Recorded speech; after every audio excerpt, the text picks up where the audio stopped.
Spicy ladies. When someone with an anxious attachment style walks away, it rarely looks like strength in the moment. It often looks like heartbreak, like silence that's heavy with pain, like pulling away while still wanting to be held. But what most people don't see is that when an anxious person walks away, it's one of the strongest, most pivotal decisions they ever make. This isn't a rash act. It's not about playing games or trying to manipulate someone into chasing them. It's the product of hundreds of internal conversations, emotional highs and lows, repeated self-doubt, and finally acquired acceptance that enough is enough. The anxious partner is often misunderstood. They're the ones who seem to want too much too fast. They ask for reassurance. They need consistency. They crave connection. And because of this, they often get labeled as needy or clingy. But at the core, they're just looking for safety, for someone who will stand still instead of pulling away the moment things get vulnerable, for someone who meets their affection with stability, not distance. When they don't get that, they begin to twist themselves into emotional knots trying to understand why. They internalize the distance. They blame themselves. They work harder, give more, compromise endlessly, hoping that if they just show enough love, they'll finally feel it in return. So when an anxious person finally walks away, it doesn't come from strength they've always had. It comes from strength they've earned. It comes from exhaustion, from one too many nights staring at a phone that didn't ring, from second-guessing their worth in the presence of someone emotionally unavailable.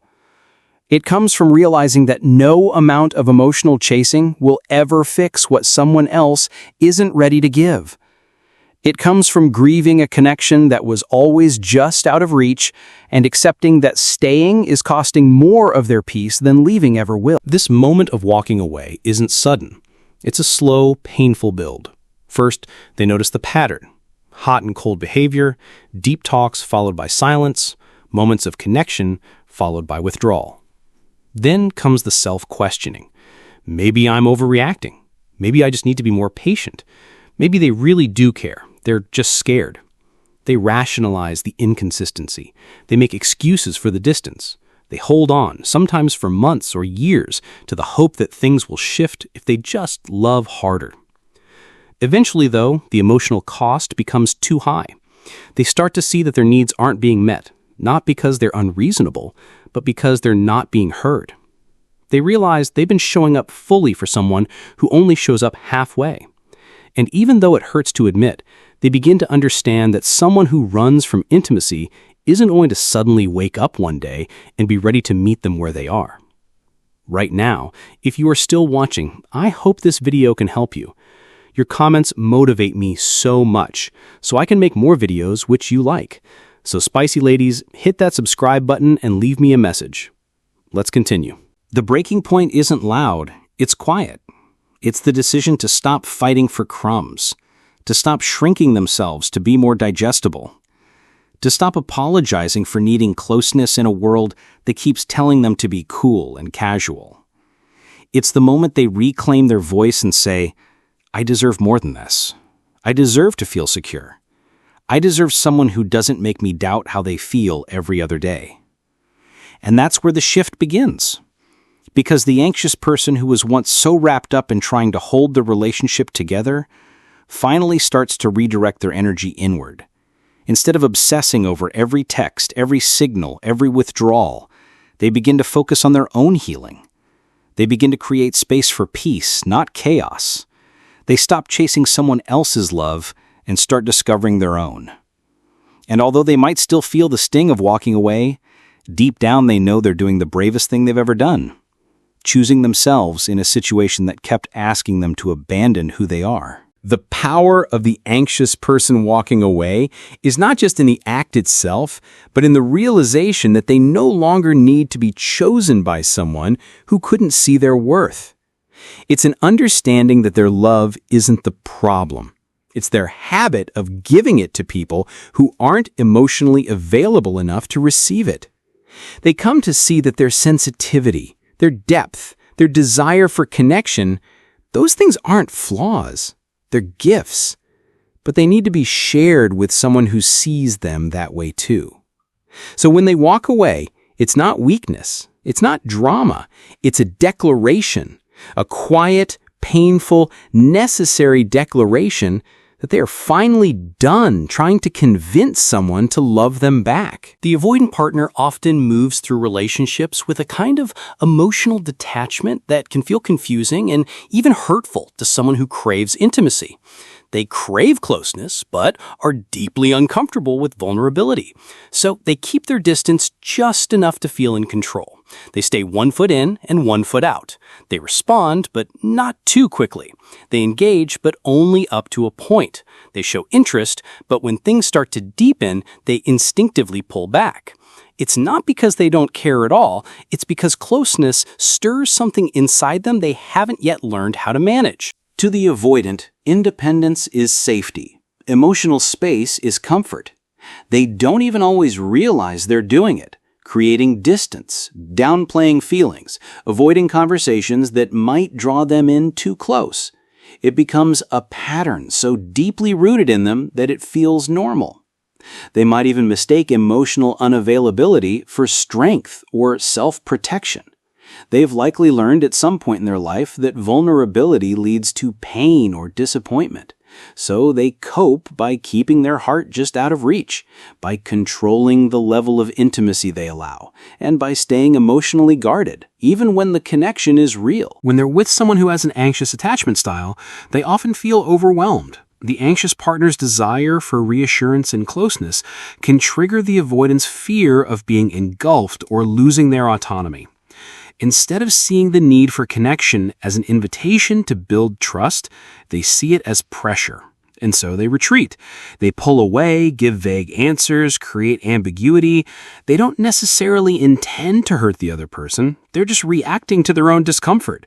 And while they might enjoy the connection in moments of ease, they disappear emotionally when things become emotionally intense. Over time, the anxious partner begins to notice the pattern. They feel confused, hurt, and increasingly insecure. They give more, ask for less, try harder to be low maintenance. They try to keep the avoidant engaged by proving they're worth staying for. But the more they try, the more the avoidant retreats. It becomes a cycle where one person is constantly reaching out while the other is pulling away. And the avoidant, consciously or not, starts to take the anxious person's presence for granted. They believe they can stay distant and still be wanted. They believe they can avoid depth and still be pursued. But then something shifts. The anxious partner, after weeks or months or years of holding on, finally lets go. They stop texting. They stop checking in. They stop waiting for the avoidant to open up. And this silence, this lack of pursuit, is something the avoidant never prepared for. It's the one thing that breaks through their emotional armor, because they had always counted on the other person being there, waiting, forgiving, understanding. The absence of that pursuit feels disorienting. It unsettles them in a way nothing else has. At first, they may not even recognize what's happening. They might tell themselves the space feels good, that things were getting too heavy anyway. They might enjoy the quiet, mistaking it for freedom. But slowly, that silence starts to echo. The messages stop, the invitations stop, the warmth, the care, the consistent emotional presence. They all disappear. And in that space, the avoidant is left alone with something they've tried hard to avoid, the weight of their own feelings. The person who always made them feel wanted is no longer around to soften the edges of their detachment. Now, without the anxious partner filling in the gaps, they begin to feel the emptiness they've been avoiding.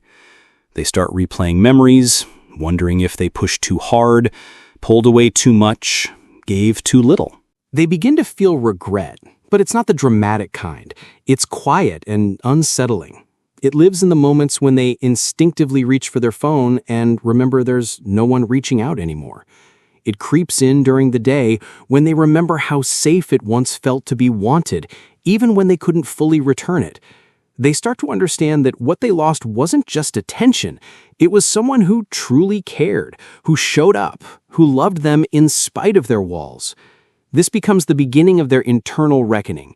For the first time, they're not running from closeness. They're longing for it. But the difference now is that it's no longer being handed to them unconditionally. They have to face what they've pushed away. The nightmare isn't just losing the person.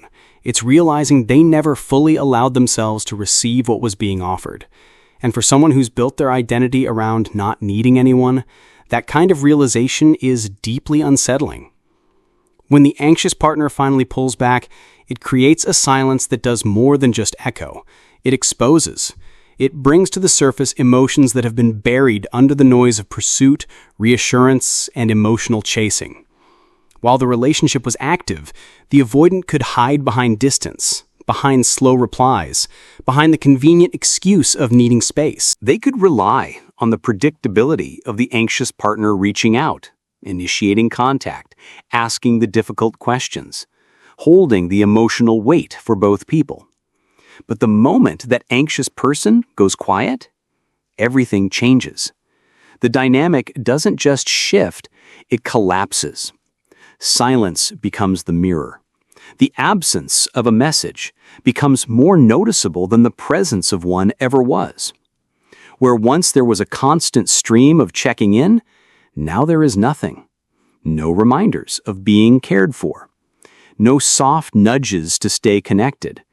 No emotional prompts. The avoidant who once felt overwhelmed by closeness now begins to feel something they couldn't access before. The ache of true distance. Because when someone who used to chase stops chasing, it removes the pressure, but it also removes the security. And suddenly the silence becomes more intimate than any words ever were. This is where discomfort begins to grow. Not because of drama, not because of conflict, but because of the sheer absence of what was once familiar. The avoidant who built emotional distance as a form of safety starts to feel the discomfort that comes from realizing no one is waiting anymore. They don't get to control the level of closeness because there is no closeness left to manage. There's no warmth on standby. The safety net they didn't know they had has disappeared, and now they're left alone. Not just physically, but emotionally. Avoidant people often rely on space to regulate themselves. They depend on it to soothe anxiety, to calm their fears of intimacy. But what they never quite learn to navigate is what to do when space no longer feels like a choice. It feels like abandonment. When the anxious partner steps back, the avoidant can no longer distract themselves with the idea that someone is always waiting in the wings. That quiet becomes suffocating. And it's in that quiet that they begin to ask questions they never allowed themselves to ask before. What did I just lose? Why didn't I hold on when I had the chance? Was I pushing someone away who was trying to love me? The truth is, when someone is always available, it's easy to take their presence for granted. It's easy to believe they'll always come back, always forgive, always understand. But when the anxious partner finally learns their value and chooses themselves instead of staying in a space of emotional depletion, they stop showing up in all the ways they once did. And the avoidant who once believed they didn't need anyone suddenly starts to feel the sting of being left behind. And not with anger, not with blame, but with absence. The kind of absence that lingers without the usual tension of being pursued, without someone pulling at their emotions. The avoidant starts to feel the very connection they thought they didn't need. It comes back to them not as pressure, but as longing. They remember the late-night conversations, the affection they once dodged, the vulnerability they kept at arm's length. And for the first time, they're not reacting to someone else's need. They're feeling their own. They feel it in the moments of stillness, when they realize no one is reaching out anymore. They feel it in the little habits that are now just memories, the morning messages, the emotional check-ins, the steady love they weren't ready to fully receive. This silence becomes their teacher. It reveals what their defense mechanisms never could. Because when the noise stops, what's left is clarity. And for the avoidant, that clarity often arrives with a deep sense of loss. Not because the other person stopped caring, but because they finally started caring for themselves. On the other side, the avoidant is left with the weight of their choices. They remember the comfort of being desired without having to give much back. They remember the way the anxious partner showed up with their whole heart, even when it wasn't being fully received. They remember the loyalty, the patience, the care, and they begin to feel the cost of their emotional distance, not just in the loss of a relationship, but in the realization that someone once saw them deeply and they couldn't see that person back, not because they didn't care, but because they weren't ready. What was once dismissed as neediness now starts to look like emotional courage. What was once overwhelming now looks like rare vulnerability. The very things the avoidant tried to avoid become the things they long for. But by the time they recognize the depth of what they had, the anxious partner is no longer standing in the same place. They're not waiting. They're not hoping. They're moving forward. Not to prove a point, not to make anyone regret, but because they finally trust themselves enough to choose peace over potential. And in that choice, the entire dynamic they once existed in becomes nothing more than a chapter they've outgrown. Stay true to yourself. To all of the spicy ladies, make life beautiful. Thank you for watching, and God bless.